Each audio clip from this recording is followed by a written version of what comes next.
Dangerous date వచ్చేస్తుంది, విపత్తు ముంచుకొస్తోంది అంటూ భయంతో వణికిపోతోంది జపాన్.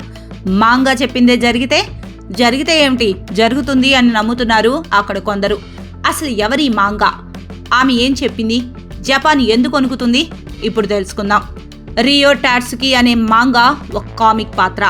జూలై 5, 2025న జపాన్లో విపత్తు సంభవిస్తుందని ఆ పాత్ర అంచనా వేయడంతో జపాన్లో భయాందోళనలు నెలకొన్నాయి. ఈ అంచనా వలన ప్రయాణాలు చాలా రద్దవుతున్నాయి.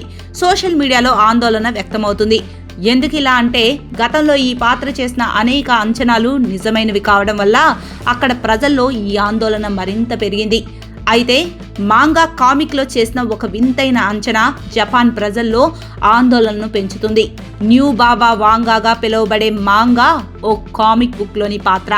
రియో టాట్సుకి చెప్పినట్టు జూలై 5న జపాన్లో భారీ విపత్తు సంభవిస్తుందని అందరూ భయపడుతున్నారు.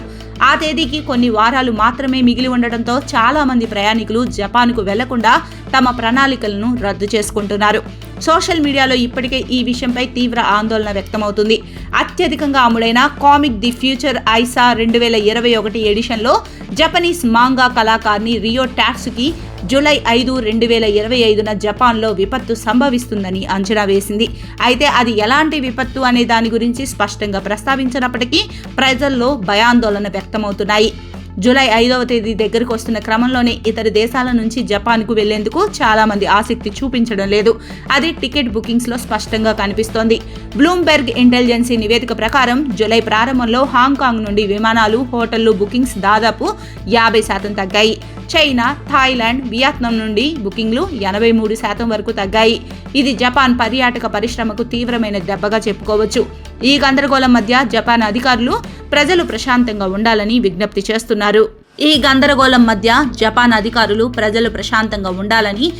చేస్తున్నారు.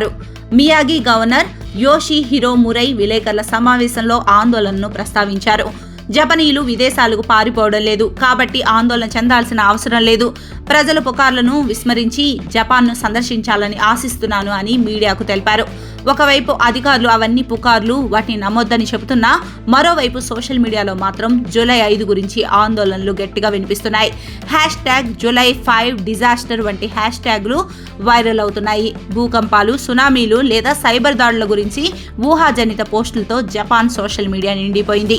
గతంలో ఈ రియో టాట్సుకి అనే కార్టూన్ పాత్ర చెప్పినట్టు మార్చి 2011లో తోహోకు భూకంపం, సునామీ, యువరాణి డయానా మరణం, ఫ్రెడ్జీ మెర్క్యూరీ మరణం, COVID-19 మహమ్మారి వంటివి నిజంగానే సంభవించాయి. అందుకే ఇప్పుడు జూలై 5 గురించి కూడా ఆ పాత్ర చెప్పినట్టే జరుగుతుందని చాలా మంది ప్రజలు భయపడుతున్నారు.